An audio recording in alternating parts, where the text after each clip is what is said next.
Moi, je suis convaincue qu'il y a quelque chose de très grave qui est arrivé à ma sœur. Ma fille est partie prendre une marche puis elle n'est jamais revenue. Et c'est pas normal. L'ombre du doute, le mystère Marilyn. À écouter en exclusivité sur Radio-Canada Audio. Nous sommes le vendredi 29 mai. Voici à la une.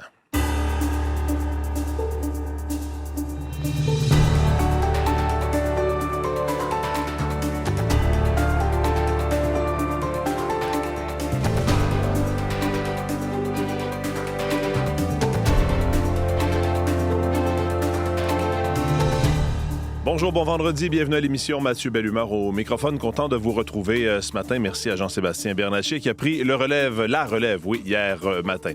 Parmi les choses qu'on va surveiller au cours de la journée, il y a eu un développement dans cette guerre entre la Russie et l'Ukraine et ça a touché la Roumanie, pays évidemment qui partage une frontière avec l'Ukraine. La Roumanie, donc, est un pays membre de l'OTAN et de l'Union européenne qui a dénoncé une escalade grave et irresponsable de la part du Kremlin. C'est un drone qui s'est écrasé sur un immeuble résidentiel de Galatie. Il y a 2 personnes qui ont été légèrement blessées dans cette attaque. On verra les suites que ça va avoir. Évidemment, c'est pas la première fois qu'il y a une incursion de drones russes en Roumanie, mais là, vraiment, ça a tombé sur un immeuble d'habitation de cette petite ville et 2 personnes ont été blessées. Alors, on va surveiller ça, évidemment, dans la journée d'aujourd'hui, durant la journée d'aujourd'hui. Sinon, Jean-Philippe Robillard sera avec nous un peu plus tard pour nous parler de cette entente qui serait tout près et qu'il n'y aurait que la signature de Donald Trump à cette entente pour qu'elle puisse entrer en fonction entre l'Iran et les États-Unis, entre Téhéran et Washington. Donc, les derniers développements avec Jean-Philippe dans les prochaines minutes.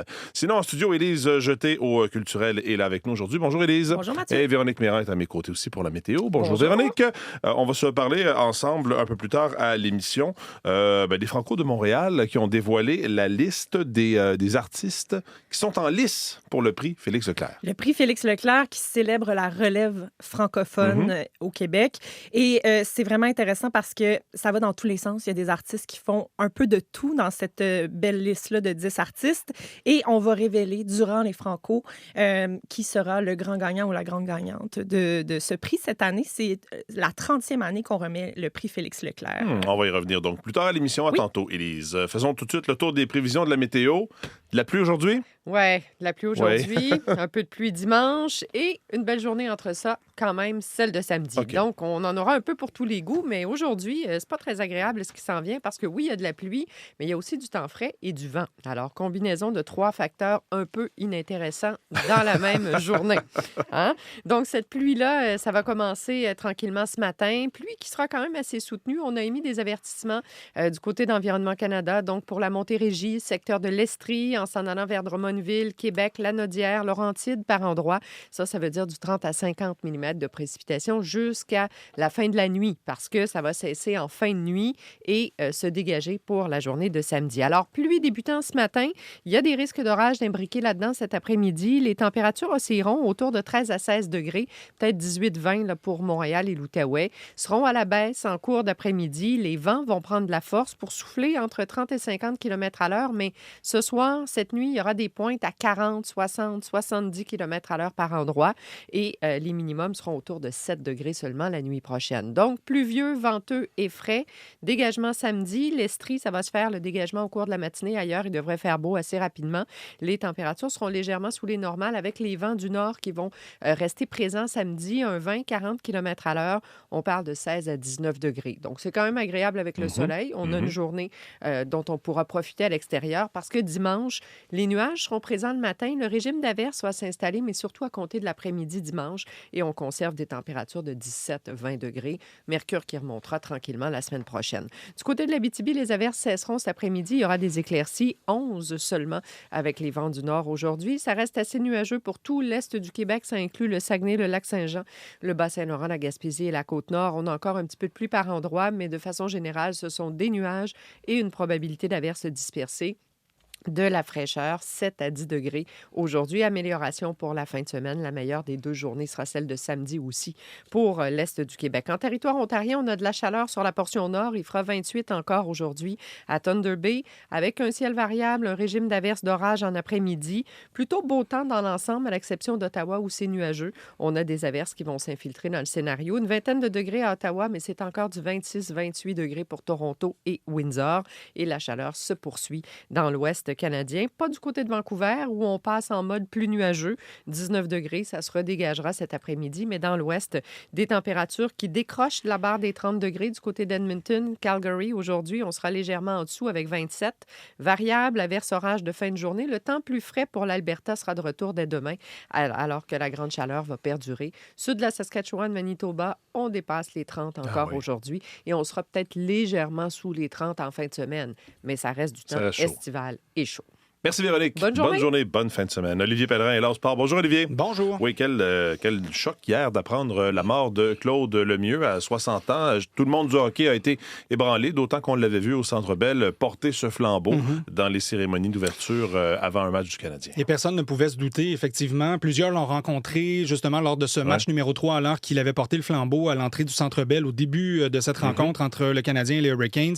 Des anciens qui l'avaient côtoyé, qui avaient même partagé des vestiaires avec lui, avait parlé de sa forme physique, à quel point il avait bonne mine. Et pourtant, voilà que quelques jours plus tard, on a appris le décès hier de Claude Lemieux à l'âge de 60 ans seulement. Claude Lemieux qui a été un joueur qui a marqué les esprits de par son talent, mais de par sa robustesse aussi dans la Ligue nationale de hockey et par ses 4 Coupes Stanley aussi remportées. Une avec le Canadien en 86, sa toute première, alors qu'il était tout jeune et qu'il avait marqué 10 buts lors de ses séries éliminatoires pour le Canadien de Montréal, dont ce but lors du match numéro 7 contre les Whalers de Hartford, dont plusieurs se souviennent. Et puis par la suite, 2 Coupes Stanley avec les Devils du New Jersey. En 1995, il avait d'ailleurs reçu le trophée Conn Smythe, donc joueur le plus utile en série pour cette conquête de la Coupe Stanley. Et il avait ajouté aussi une Coupe Stanley avec l'Avalanche du Colorado, là où il avait côtoyé, entre autres, Patrick Roy. Donc une carrière qui a été auréolée et dont plusieurs se souviennent. Plusieurs ont été à réagir hier à cette triste nouvelle, entre autres la Ligue nationale de hockey, Gary Bettman, le Canadien de Montréal, bien sûr, plusieurs analystes et journalistes hockey qui ont suivi sa carrière et qui l'ont côtoyé justement au cours de sa longue carrière, et des anciens comme Jean Perron, son entraîneur avec le Canadien de Montréal, et Enrico Ciccone, avec qui il a partagé la patinoire. Je dirais malheureusement pour Enrico Ciccone qu'il a partagé la patinoire avec Claude Lemieux. Il a été blessé comme adversaire par un de ses tirs, fracturé le tibia. Ouch! Mais il garde tout de même de très, très bons souvenirs de Claude Lemieux. Donc voici Jean Perron et Enrico Ciccone. C'est un gars qu'on voyait comme indestructible, un gars qui bâtit sur un bloc. C'était un gars des grandes occasions. Si vous vouliez avoir un but important, c'était le gars qu'on envoyait sur la patinoire. Malgré le fait que Claude était peut-être un des joueurs les plus détestables sur la glace, c'était le gars que tout le monde voulait avoir dans son équipe, parce que quand c'était payant, Claude était présent. Et aujourd'hui, dommage. Effectivement, dommage. Et donc, voilà pour les amateurs et les amoureux du tricolore qui pleurent certainement le départ de Claude Lemieux. Il y aura tout de même match ce soir, rappelons-le, très rapidement, parce que le Canadien sera sur la patinoire et tentera de jouer leur survie là, dans cette finale de l'Est contre les Hurricanes de la Caroline. Les Hurricanes qui mènent cette série 3-1. Donc, match qui aura lieu en Caroline ce soir à 20h. Et toujours dans le monde du hockey, je mentionnerai très rapidement que hier, en quart de finale des championnats du monde de hockey masculin, le Canada a battu les États-Unis 4-0 et seront en demi-finale de ce tournoi contre les Finlandais, un match qui aura lieu samedi. Maintenant, parlons de tennis à Roland-Garros au 3e tour. Victoria Mboko et Félix Auger-Aliassime seront en action. Oui, en fait, ils ont remporté leur match de 2e tour ils hier. vont être, c'est ça, ils passent au 3e tour. Voilà, Victoria Mboko qui l'a fait en 3 manches contre Katerina Siniakova hier. Première fois qu'elle est un peu bousculée, Victoria, dans ce tournoi, mais quand même, elle a prouvé qu'elle est capable de bien se reprendre après avoir perdu la première manche. Elle a disposé de Siniakova lors des 2 manches suivantes par la marque de 6-4 et 6-2. Donc, au prochain tour, elle aura l'Américaine Madison Keys dans les pattes. Et sinon, Félix Auger-Aliassime hier, victoire pour lui en 4 manches après un marathon lors du premier tour contre Daniel Altmaier en 5 manches. Hier, il a remporté son match en 4 manches contre Roman Bourruchaga. Et grosse nouvelle aussi à Roland-Garros, Yannick Sinner, qui était vu comme le grand favori de ce tournoi, qui devait, chez les hommes, remporter le titre, a été battu hier par l'Argentin l'Argentin Juan Manuel Cerundolo en 5 manches. Il avait remporté les 2 premières, menait 5-1 en 3e manche et tout s'est écroulé. Physiquement, il était lessivé, aucune énergie, a dit qu'il avait la tête qui tournait et c'est ce qui explique donc cette sortie au 2e tour en 5 manches. Donc ça a été une énorme surprise à Paris hier sur les terrains de terre battue. Merci Olivier. Bonne journée, bonne fin de semaine. Au revoir.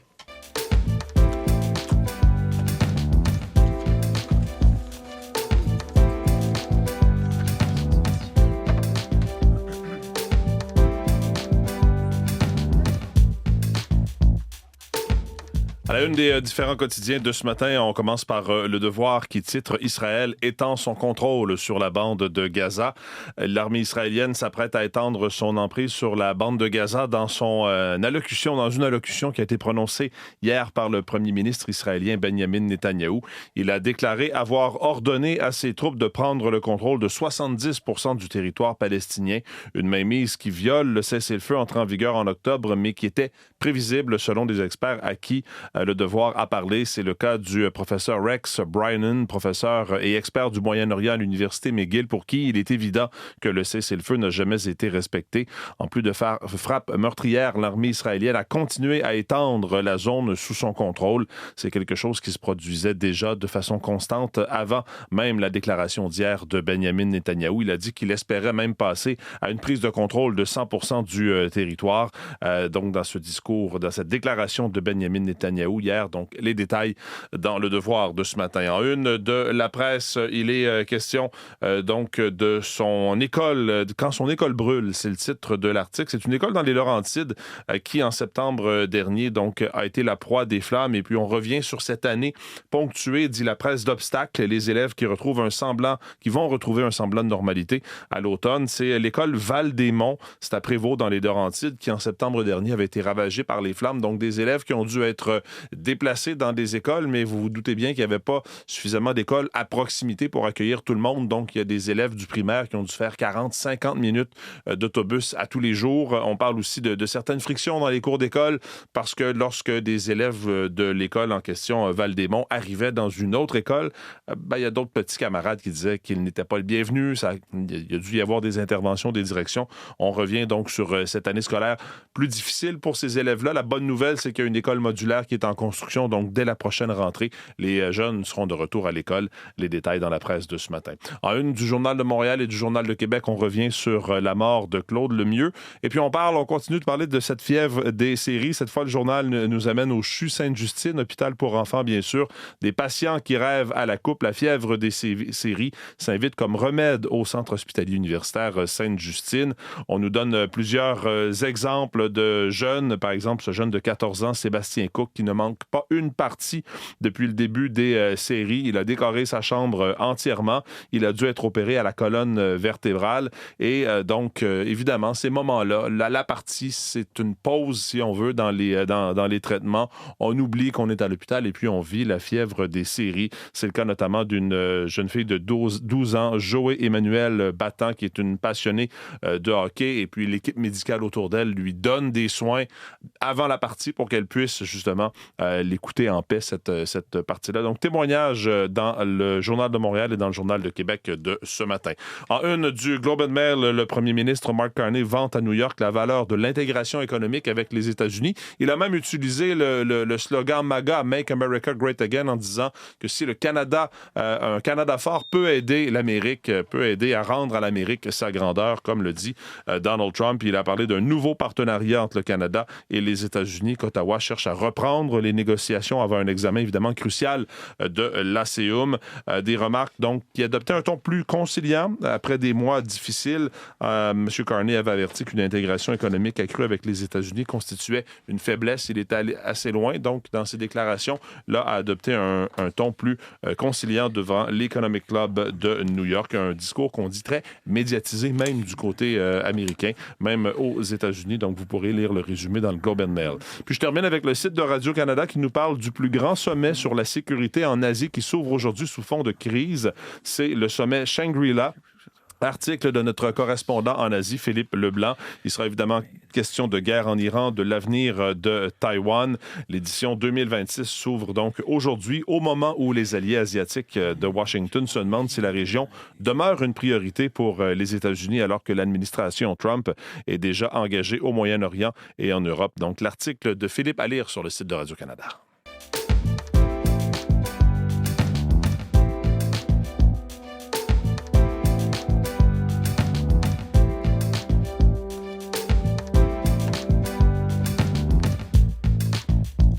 Jean-Philippe Robillard est maintenant avec nous en studio. Bonjour Jean-Philippe. Bonjour Mathieu. Oui, parlons de cette entente, de ce protocole d'entente qui viserait donc à prolonger le cessez-le-feu entre Washington et Téhéran. Téhéran se dit prêt à signer l'accord. Il ne resterait plus que Donald Trump, la signature de Donald Trump pour que cette entente entre en vigueur. Oui, ça fait tellement longtemps qu'on en parle qu'il y aurait, on avance, on recule, on ne sait jamais. Mais là, semble-t-il que cette fois-ci, Mathieu, ça serait la bonne. Donc, la balle qui est dans le camp de Donald Trump. Et ce qu'on attend maintenant, Mathieu, c'est qu'il approuve l'accord, c'est qu'il signe l'entente. Alors qu'un peu plus tôt cette semaine, vous en souvenez sans doute, Donald Trump disait qu'il n'était pas vraiment satisfait de l'état des négociations, de la façon dont ça se passait. Mais depuis, semble-t-il qu'il y a eu beaucoup de discussions, il y a eu beaucoup de va-et-vient entre les négociateurs américains et les négociateurs iraniens. Si bien, donc, vous l'avez dit, que les négociateurs des deux parties seraient donc entendus sur le cadre d'un accord. Et qu'est-ce que ça prévoit, cet accord? Bien, ça prévoit de prolonger le cessez-le-feu de 60 jours, de rouvrir le détroit d'Ormuz à la navigation, et ce, sans qu'il y ait de péage, comme le souhaitait l'Iran, et également, puis ça va être un peu plus délicat, donc de lancer des négociations sur le programme nucléaire iranien. Les autorités de Téhéran n'ont pas encore commenté cette entente-là, Mathieu, cette entente potentielle. Je vous invite à écouter à ce sujet ce que disait hier le vice-président américain, J.D. Vance. On l'a traduit pour vous. C'est difficile de dire quand le président signera le protocole d'entente. Et ce n'est pas certain qu'il le fera. Nous avons fait beaucoup de progrès. Les Iraniens veulent un accord. Ils veulent ouvrir le détroit d'Ormuz. Il reste certains détails à régler concernant leur programme nucléaire. Les négociations se poursuivent, mais nous sommes confiants que nous continuerons à progresser. Mais il faut mentionner qu'il y a beaucoup de pression sur Donald Trump, sur le président américain, pour mettre fin à cette guerre qui n'est pas populaire du tout auprès du peuple américain. Il y a les élections de mi-mandat qui approchent. Alors, dans ce contexte-là, c'est ce qui fait que le président américain aurait beaucoup de pression pour régler ce conflit-là. Oui, et la situation demeure tendue, Jean-Philippe, sur le terrain. Oui, sur le terrain, c'est clair, parce que les deux pays s'accusent, Mathieu, mutuellement, d'avoir violé la trêve. Depuis le début de la semaine, on le sait, on vous en a parlé. Il y a eu des frappes de part et d'autre. L'armée américaine, entre autres, qui a lancé des attaques contre des sites de missiles et contre des navires iraniens qui auraient tenté, selon le gouvernement américain, d'installer des mines dans le détroit d'Ormuz. L'Iran a riposté à ces attaques-là en attaquant une base américaine au Koweït. Je vous invite à écouter Jonathan Paquin. Lui, c'est le directeur de l'École supérieure d'études internationales de l'Université Laval. Il commente le conflit à l'heure actuelle. Les Américains ne sont pas menacés, l'administration Trump n'est pas menacée. Bien sûr, il y a un prix à payer, à la pompe notamment, et les Américains sont en colère. Plusieurs ont l'intention de le signaler lors des élections de mi-mandat à l'automne. Donald Trump nous dit, par contre, les élections de mi-mandat, c'est pas vraiment ce que j'ai en tête. C'est peut-être vrai en partie, mais pas en totalité. Mais bref, les Américains auraient quand même les moyens de poursuivre sur la voie qui est celle qui a été dessinée. Pour les Iraniens, sur papier, c'est beaucoup plus difficile. Ils ont besoin, bien entendu, des revenus du pétrole pour se maintenir au pouvoir. Mais une fois qu'on a dit ça et qu'on regarde davantage au niveau de la dynamique politique, c'est une guerre asymétrique. Et le petit joueur ici, c'est le régime iranien qui joue sa survie. Oui, intéressante analyse, n'est-ce pas? Donc, c'est un dossier, bien sûr, qu'on va continuer de suivre aujourd'hui. Oui, peut-être des développements au cours de la journée. Merci, Jean-Philippe. Merci, bonne journée.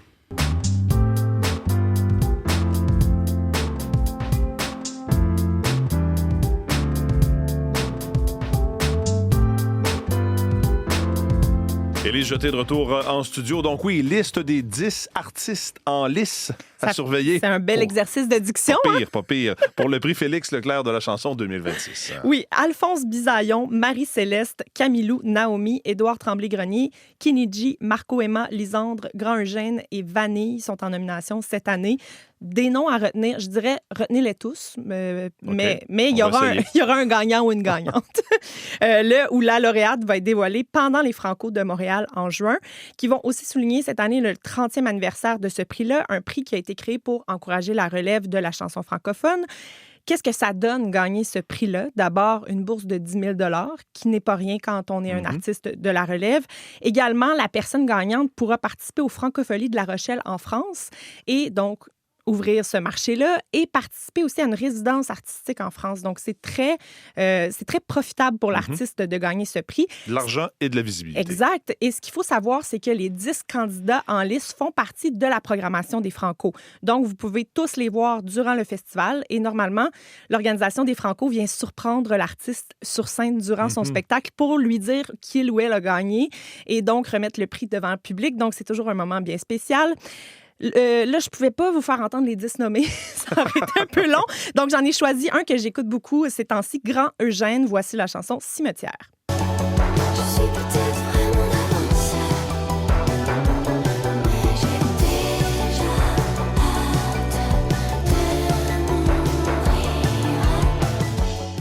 Grand-Eugène, donc, dans cette liste pour les prix Félix Leclerc au Franco. On va rester dans les Franco parce qu'il y a un artiste qui va faire un lancement d'album pendant les Franco, mais là, l'album est déjà disponible. Oui, depuis cette nuit, Violette Pie qui a lancé aujourd'hui son 4e album, Mythologie de la dérape. Il annonce du même coup une tournée québécoise. Ce nouvel album arrive 3 ans après le précédent, Ballonné Suicide. Fidèle à lui-même, il présente vraiment un chaos organisé. C'est poétique, c'est du rock éclaté, théâtral, qui s'amuse et qui s'investit aussi. C'est sérieux et fou à la fois, là, si on voulait décrire ça simplement.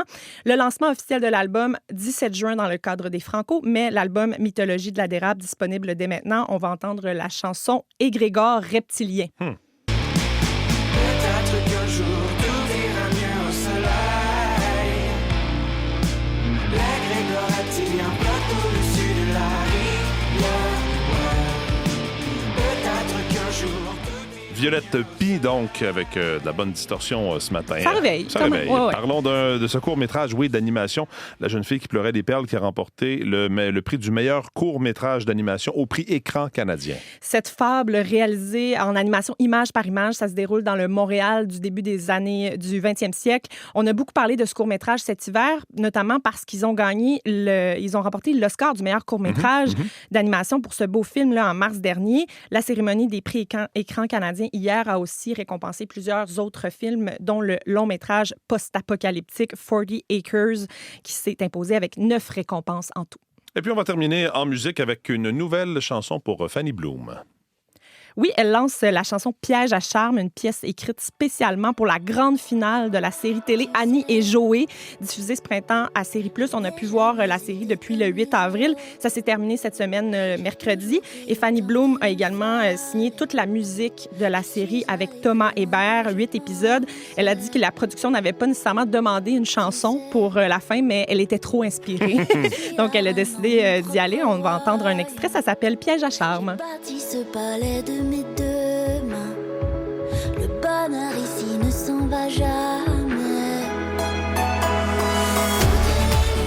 Et puis on va se laisser là-dessus. Merci Élise. Grand plaisir. Voilà pour cette édition dans la une. Vos équipes du matin prennent le relais dans les prochaines secondes. Bonne journée, bonne fin de semaine.